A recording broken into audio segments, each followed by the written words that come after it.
신약성경 누가복음 24장 36절에서 53절의 말씀. 저와 여러분이 가지고 계신 성경책 신약성경 141페이지에 나와 있습니다. 오늘의 본문을 저와 여러분이 한 절씩 교독하고 마지막 53절은 같이 읽도록 하겠습니다. 말씀을 봉독합니다. 이 말을 할 때에 예수께서 친히 그들 가운데 서서 이르시되 너희에게 평강이 있을지어다 하시니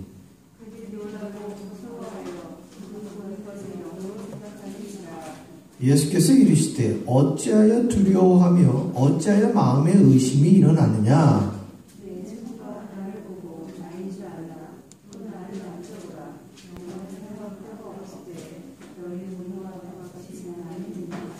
이 말씀을 하시고 손과 발을 보이시나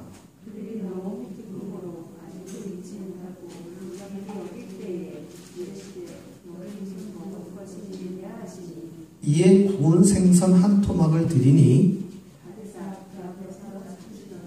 또 이르시되 내가 너희와 함께 있을 때에 너희에게 말한 바 곧 모세의 율법과 선지자의 글과 시편에 나를 가리켜 기록된 모든 것이 이루어져야 하리라 한 말이 이것이라 하시고 또 이르시되 이같이 그리스도가 고난을 받고 제3일에 죽은 자 가운데서 살아날 것과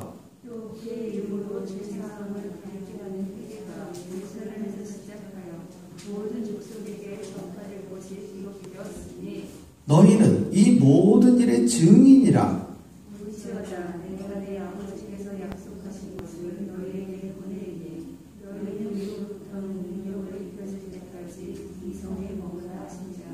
예수께서 그들을 데리고 베다니 앞까지 나아가사 손을 들어 그들에게 축복하시더니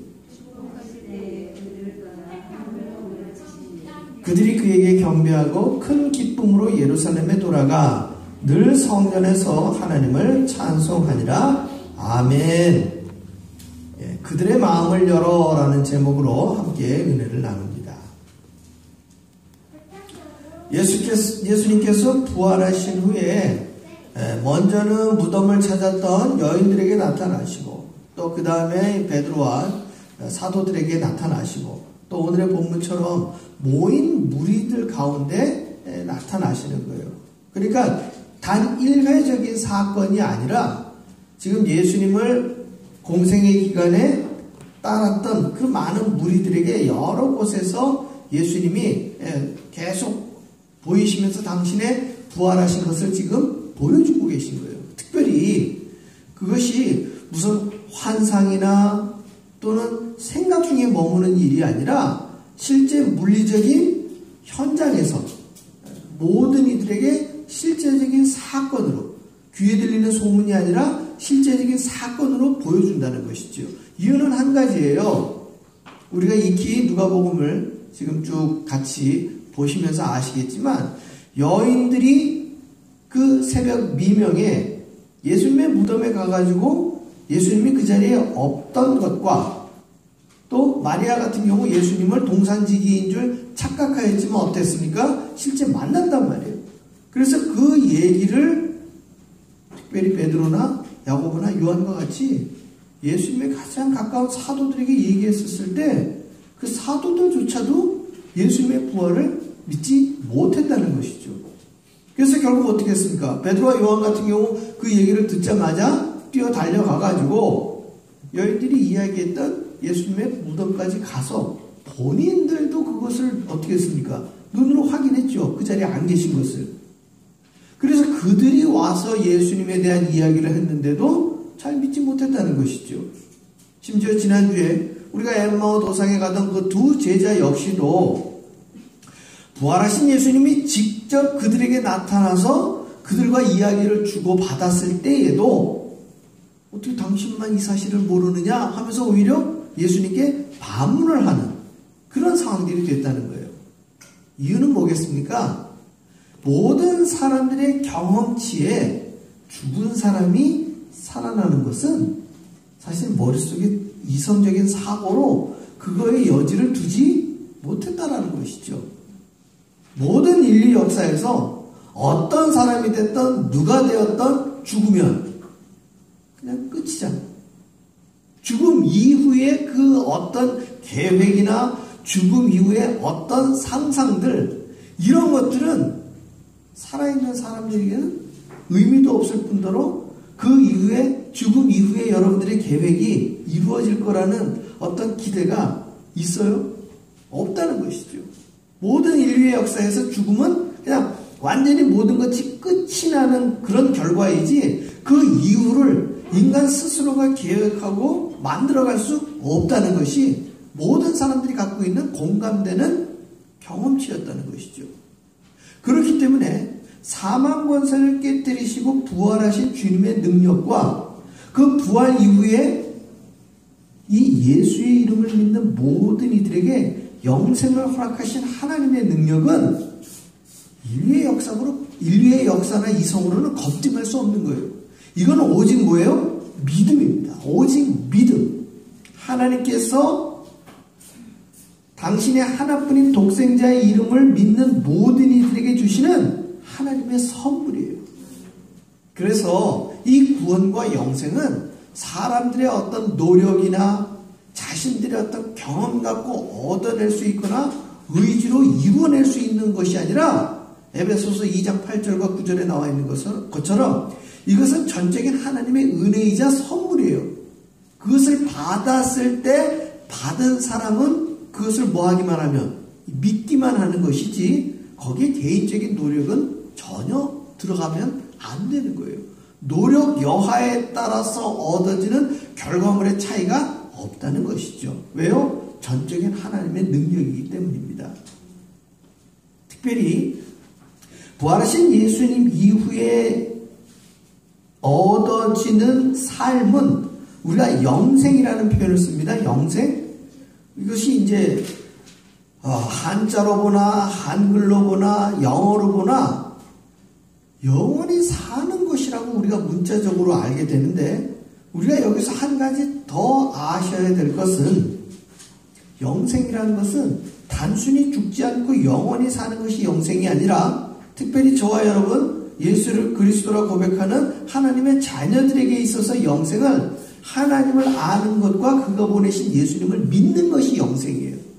이것은 요한복음 17장 3절에 분명하게 사도 요한의 복음서를 통해서 예수님이 직접 말씀해 주신 거예요. 이것이 왜 단순히 죽지 않고 영원히 사는 것과 구별이 되느냐? 여러분 아시겠지만 두 번째로 오시는 재림의 주 예수님이 이 땅에 오실 때에 심판을 받습니다. 그래서 의인은 영생으로, 악인은 영벌이에요. 즉 지옥에 가서 영원히 벌을 받는 사람들도 죽어요, 안 죽어요? 안 죽는다는 거예요. 죽지 않고 영원히 살되 그들은 뭘 받는 거예요? 벌을 받게 되는 것이고, 의인들은 복락을 누리게 되는 거예요. 그래서 영생이 단순히 죽지 않고 영원히 사는 것으로만 믿게 된다면 그것은 반쪽짜리 영생이라는 거예요. 우리 믿는 이들에게 영생은 하나님을 알고 예수님을 믿음으로 새하늘과 새 땅에서 누릴 수 있는 영생 복락이 우리에게 주신 하나님의 선물이에요. 그렇기 때문에 이것은 단순히 머릿속에 들어있는 상상이나 내가 그랬으면 좋겠다라고 하는 바람이 아니라, 이것은 우리가 무엇인가 상상하고 기대하는 것 이상의 복락을 누가 주신다? 하나님이 주시는 거예요. 이 첫 단추가 오늘 누가복음 24장 이 본문에 등장하고 있어요. 자, 부활의 첫 열매가 되신 예수님이 모인 무리 가운데 나타나셨는데, 그 모인 무리들에게 첫 마디가 무엇이냐? 너희에게 평강이 있을지어다요. 여기에서 이 평강이라는 단어, 평안이라는 단어는 우리가 1차적으로는 샬롬이라고 생각할 수 있어요. 세상이 줄 수 없는 하나님이 주시는 전적인 평화. 그런데 왜 예수님은 지금 첫 마디로 제자들에게 평강이 있을지어다 라고 했을까요? 모인 무리 가운데 예수님이 갑자기 짠하고 나타났더니 모두가 놀란 거예요. 이유는 한 가지예요. 예수님을 귀신으로 여겼기 때문에. 귀신이다. 왜요? 죽으신 분이 나타났으니까. 너무 놀라고, 이건 반갑거나 서프라이즈하고 예수님이 나타나셔가지고 모두가 기쁨이 충만한 그런 상황이 아니라 이건 무섭고 놀란 거예요. 그 얼굴 표정이 역력한 거야. 예수님을 보는 표정이 기쁨이 아니야. 두려움이야. 37절에 그대로 기록되어져 있잖아요. 그들이 놀라고 무서워하여 그 보는 것을 영으로 생각하는지라. 그래서 그들에게 평강이 있을지어다 했는데도 불구하고 두려움이 가시지를 않는 거예요. 38절에 그래서 이렇게 말씀하시죠. 어찌하여 두려워하며 어찌하여 마음에 의심이 일어나느냐. 내 손과 발을 보고 나인 줄 알라. 여러분, 손과 발을 왜 보라 하셨을까요? 평소에 우리 손발을 잘 케어하셔가지고 예수님 손발이 이쁘셔요? 그게 아니라 그 자리에 아직도 어떤 자국이? 못 자국이 남아있기 때문이에요. 왜? 이 자국이 없으면 지금 이 제자들이 예수님인지 아닌지, 육인지 귀신인지 굉장히 혼란스럽다는 것이죠. 그래서 예수님이 그들에게 그 못자국난, 구멍이 뻥 뚫려 있는 못자국난 손바닥을 보여주시고 발의 상처를 보여주시는 거예요. 그런데 여기서 막 피가 아직도 철철 나고 있으면요, 이거는 공포스러운 거예요. 그러나 부활하신 주님에게는 이제 더 이상 상처난 핏자국이나 이런 것은 없어요. 다만 그 구멍이 뚫려 있는 자국을 제자들에게 보이시며, 심지어 도마 같은 경우는 뭐라고 그랬어요? 이 자리에 없다가 나중에 딴소리 하잖아요. 야, 정말 그랬으면 그 자리에 이렇게 누워봤어야지. 그리고 옆구리에 창자국에 손을 대봤어야지. 그걸 왜 안 해보고 전부 놀라고 보고만 믿고서 내가 본 게 진짠가 가짠가 이렇게 혼란스러워 하냐고 나중에 하시니까 예수님 도마에게 어떻게 했어요? 또 있을 때 나타났잖아요. 그러더니 손 갖다 대시고 옆구리 갖다 대시면서 딱 한마디 하셨죠. 너 봐. 너 봐. 도마조차도 그때 넣었어요? 못 넣었어요? 못 넣은 거예요. 왜요?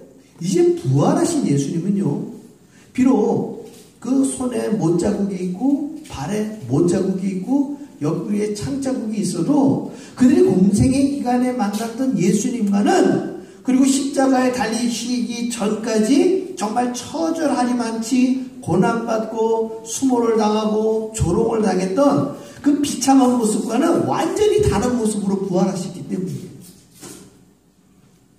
이것이 우리에게 주시는 예수님의 첫 번째 부활하신 모습으로 보여주신 능력이에요. 즉 눈에 보아도 같은 예수님이라 여기기 힘든 지경이라는 것이죠. 자, 그래서 41절 보면은요, 그들이 너무 기쁨으로 아직도 믿지 못하고 놀랍게 여길 때에 이 두 가지 감정이 함께 섞이고 있는 거예요. 야, 예수님 부활하셨구나 하고 막 기쁘기는 한데, 근데 아직도 무서워. 손은 미처 넘어지는 못하겠는데 예수님 같기도 하고, 이런 부분들, 아주 혼란스러운 부분들. 오죽했으면 예수님이, 너희들 가운데 여기 무슨 먹을 게 있냐? 왜 먹을 거를 찾으셨을까요? 부활하신 예수님이 배가 고파서? 이제는 부활하신 예수님에게는 배고픔이나 아픔이나 지침이나 피로감들은 이제 더 이상 없으셔요. 그럼에도 불구하고 지금 먹을 것을 찾는 이유는 뭐냐? 우리 한국 속담에도요, 사람들이 말도 안 되는 소리 하면 뭐라고 하는 말이 있어요? 귀신 씨나라 까먹는 소리 하지 말라는 말이죠. 그 얘기는 뭐예요? 귀신은 먹지를 않으니까. 사람들처럼 음식을 먹는 존재가 아니다. 혼령들은 우리처럼 어떤 떡이라든지 밥이라든지 음식이라든지 이걸 실제 육체적으로 씹을 수 있는 존재가 아니라는 것을 모든 사람들이 개념으로 알고 있으니까 예수님이 귀신이 아니라는 걸 보여주시기 위해서 뭘 드신 거예요? 생선 토막을 들어서 음식을 잡수신 거예요. 이것은 예수님을 위한 것이 아니라 놀랍고 두렵고 아직도 귀신으로 여기고 있는 이 사람들을 위해서 이런 일종의 퍼포먼스를 예수님이 직접 보여주시는 거예요. 그래서 44절에 43절과 43절에 바드사 그 앞에서 잡수십니다.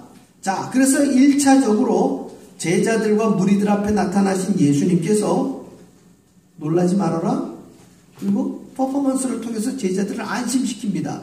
그리고 그 다음에 44절과 45절에 나온 말씀이 이것이 매우 중요한 말씀이에요. 같이 한번 읽어보겠습니다. 또 이르시되 내가 너희와 함께 있을 때에 너희에게 말한 바 곧 모세의 율법과 선지자의 글과 시편의 날을 가리켜 기록된 모든 것이 이루어져야 하리라 한 말이 이것이라 하시고 이에 그들의 마음을 열어 성경을 깨닫게 하시고. 할렐루야.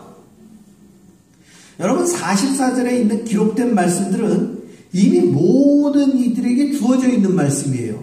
심지어 제자들과 함께 하면서 했던 말씀들은 특별히 오늘 새로운 말씀을 주신 것이 아니라 이미 공생의 기간 3년 동안 전해 주셨던 말씀이고, 그 전해 주셨던 말씀도 대부분 어떤 말씀이에요? 모세의 율법과 선지자들의 글을 새롭게 깨닫게 해주셨던 말씀인데, 그 말씀조차도 오늘 45절에 보니까 그들의 마음을 열어서 그 성경의 내용을 깨닫게 해주신 거예요.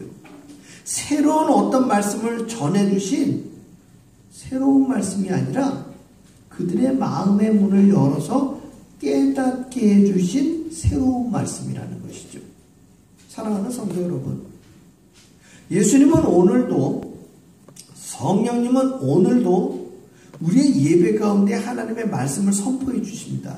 그런데 이 선포해 주시는 말씀이 듣도 보도 못했던 어떤 새로운 말씀을 선포해 주시는 그런 경우가 아니라 이미 저와 여러분이 함께 선지자들의 글과 사도들의 글을 주신 이 성경의 말씀을 우리는 뭐하고 있는 거예요? 나누고 있는 거예요. 더 놀라운 사실은 뭐냐? 오늘 읽으신 누가복음 같은 경우 예수님이 모인 무리들에게 나타나셨을 그 당시에는 이 성경책이 있었어요? 없었어요? 없었어요. 이 성경책, 우리가 신약성경이라고 말씀하시는 이 성경책은 제자들이 머물러 있었던 AD 1세기 여간에는 없었고 AD 3세기쯤 돼야, AD 300년이 넘어서야 이 27권이 하나의 책으로 만들어진 거예요. 그리고 약 1700여 년이 흐른 오늘날 우리가 이 말씀을 함께 나누고 있는 거예요. 이것이 은혜예요. 우리는 사도들도 잡아보지 못했던 신약 성경책을 우리의 예배의 자리에서 함께 나누고 있다는 것이죠. 또 한 가지 중요한 것은 그 말씀을 읽고 듣고 묵상할 때 가장 중요한 키가 뭐냐? 마음을 여신다는 거예요. 볼지어다 내가 문 밖에 서서 그 문을 두드리노니. 요한계시록 3장에 예수님은 뭐라고 말씀하셨느냐? 그 마음의 문을 두드릴 때 예수님은 무조건 밀고 들어가시는 예수님이 아니에요. 너희가 그 문을 열어 나를 영접하면 나는 들어가 그와 더불어 먹고 마시며 그와 함께 살리로다 하시면서 말씀을 주신 거예요. 즉 마음 문을 연다는 것은 성령의 감화 감동으로 우리 가운데 말씀을 선포해 주시고 말씀의 비를, 말씀의 은혜를 주셔요. 결국 그 말씀을 심령 가운데 받아들이는 것은 누구의 몫이에요? 그건 이 말씀을 예배의 자리에서, 여러분의 모든 삶의 자리에서 여러분들이 성령님의 은혜를 깨닫고 믿고 확신하며 그 말씀을 받아들일 때 비로소 최종적으로 우리에게 뭐가 생기느냐? 깨달음이 생긴다는 거예요. 그 깨달음이라는 것은 새로운 정보를 알게 되고, 어떤 앱을 깔아가지고 남들은 은행에 가가지고서 디파짓을 해야 되는데 이제는 스마트폰으로 사진 찍어갖고 수표를 디파짓하는 어떤 새로운 정보를 알게 되는 그런 깨달음이 아니에요. 이 깨달음은 하나님이 주시는 은혜요, 하나님과 내가 직접적으로 연락할 수 있는, 이제는 지성소에 들어가서 어떤 짐승을 바쳐가지고 우리 하나님과 대화할 수 있는 그런 개념이 아니라 예수의 이름으로 기도한 모든 것, 우리가 믿는 모든 것 알게 하시고 이루어지게 하시고 깨닫게 하시고 능력이 있게 해주시는 전적인 하나님의 능력이 예수의 이름으로 관통되어지는, 예수의 이름으로 기도할 때 이루어지는 놀라운 은혜라는 거예요. 그래서 우리의 모든 능력과 모든 권세는 은혜라는 단어 하나로 우리 가운데 이루어지는 것이에요. 그들의 마음을 열어 우리 주님도 이 모인 무리들에게 깨닫게 해주신 거예요. 자, 이 깨닫게 해주시는 내용이 46절과 47절인데요. 이같이 그리스도가 고난을 받고 제3일에 죽은 자 가운데서 살아날 것과 그의 이름으로 죄사함을 받게 하는 회개가 예루살렘에서 시작하여 모든 족속에게 전파될 것이 기록되었으니. 여러분, 이 내용조차도 우리에게 새로운 것이 아니잖아요. 우리 아까 예배 드리는 순서에도 사도신경에 이 내용은 그대로 기록되어 있는 거예요. 사도들이 만들어 놓은 신앙의 고백을 2000여 년의 시간을 넘어서 오늘도 우리는 그것을 고백합니다. 그리고 그것을 우리는 믿습니다. 결국 48절에 예수님은 뭐라고 얘기합니까? 이 모든 일에 사도들뿐만 아니라 그 동일한 고백을 한 우리 역시도 뭐가 되느냐? 이 모든 일의 증인이 되는 거예요. 뭐가 된다고요? 이 모든 일의 증인. 법정에서 증인이 하는 일은 무엇입니까? 자기의 생각이나 자기 의견을 내는 것이 아니라 어떤 사건에 대해서 보고 들은 것을 직접적으로 그 앞에서 똑같이 뭐 하는 거예요? 말하는 거예요.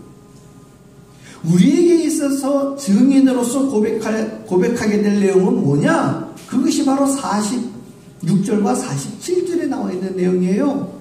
그리스도가 고난을 받고 제3일에 죽은 자 가운데서 살아날 것과 그의 이름으로 죄사함을 받게 하는 회개가 예루살렘에서 시작하여 우리 페이필에 이른 모든 족속에게 이른 이 놀라운 복음의 결과물을 오늘도 저와 여러분은 전해야 될 우리에게 사명이 있는 거예요. 여러분, 복음이라는 것은 성경 전체의 내용이 물론 복음이지만 복음의 핵심을 말한다면 오늘 바로 이 46절과 47절에 기록된 내용이 복음의 핵심이에요.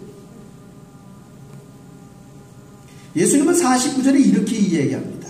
내가 내 아버지께서 약속하신 것을 너희에게 보내리니 너희는 위로부터 능력으로 입혀질 때까지 이 성에 머물라. 지금 내가 내 아버지께서 약속하신 것을 너에게 보낸다 했을 때 이 보내는 게 뭐냐? 아마존에서 택배를 보내는 것이 아니라 모인 무리들이 함께 기도할 때 하늘로부터 사도행전 2장에 오순절 마가의 다락방에 모여서 기도할 때 어떤 일이 벌어졌느냐? 불같은 성령, 바람과 같은 성령이 임재해서 그 자리에 모인 120명 모든 성도들에게 성령의 능력이 임재한 거예요. 그런데 이 누가복음 24장 49절에는 그 사건이 미래에 벌어질 일이었어요. 미래에 나타날 일이었어요. 그래서 너희가 흩어지지 말고 모여서 기도하라고 한 거예요. 오늘날 우리에게는 이 사건이 어떤 사건이에요? 과거에 이미 이루어진 사건이고 또 과거에 이루어진 단회적인 사건으로 끝나는 것이 아니라 오늘 저와 여러분이 이 마음을 열어 예배드리는 이 시간에 동일하게 ING, 즉 일어나고 있는 사건이에요. 그리고 그 사건은 일어나고 있는 것으로만 머무는 것이 아니라 오늘 이 시간 저와 여러분이 예배당 문을 벗어나 여러분들의 삶의 자리에 나가서도 동일하게 나타나는 하나님의 능력이자 하나님의 놀라운 은혜의 사건이에요. 그래서 예수께서 그들을 데리고 베다니아까지 나가서 손을 들어 그들에게 축복하시더니 축복하실 때 그들을 떠나 하늘로 올려주시고 그들이 큰 기쁨으로 예루살렘에 돌아가 결론은 뭡니까? 늘 성전에서 하나님을 찬송하니라. 할렐루야. 우리가 코로나로 인해서 지난 2년간 대면으로 하지 못하고 화면으로 예배를 드리고 예배당 중심에서 예배당 바깥에서 많은 우리들의 삶의 시간과 신앙의 시간들이 있었어요. 그러나 이제 다시금 우리가 힘써 모여 기도할 때예요. 성령의 능력과 우리가 받은 사명을 우리의 발로 걷는 모든 지경에 전파할 능력을 성령님은 새롭게 우리에게 부어주신다는 거예요. 우리들의 마음의 문을 열어서 오늘 말씀을 받아들이고 예수님의 말씀을 우리가 확신하고 여기 모인 무리들에게는 미래에 일어날 일이지만 우리에게 이미 과거의 사건과 오늘 일어나고 있는 이 모든 일들과 내일 역시 동일하게 우리 가운데 역사하실 성령의 능력을 우리가 믿고 확신한다면 우리에게 있어서 단 한 가지, 마음의 문을 열고 늘 주님과 연락하고 또 그 주님과 동행하며 우리의 삶 속에서 이 모든 일에 증인된 삶을 사는 것이 우리의 마음 문 여는 결과물이에요. 사랑하는 성도 여러분, 이제는 우리가 코로나가 해제되어지고 마스크를 벗어 던져서 이전에 즐기지 못했던 것을 다시 즐기자, 이것이 아니라 우리가 이전에 모여서 함께 하지 못했던 기도와 함께 하지 못했던 예배와 함께 하지 못해서 각자의 삶의 자리에서 기도했던 그 기도의 시너지를 이제는 모여서 함께 기도할 때 마가의 다락방에 임재했던 그 성령님의 능력을 우리 예천의 모든 성도님들도 함께 경험하시기를 축원합니다. 우리의 마음의 문이 열려 성령님께서 삼위일체 하나님께서 부어주시는 한량없는 은혜를 우리 모두가 함께 경험하시고 그것을 전파하지 않고서는 견딜 수 없는 뜨거움이 우리 가운데 충만하시기를 주의 이름으로 축원합니다. 기도하겠습니다.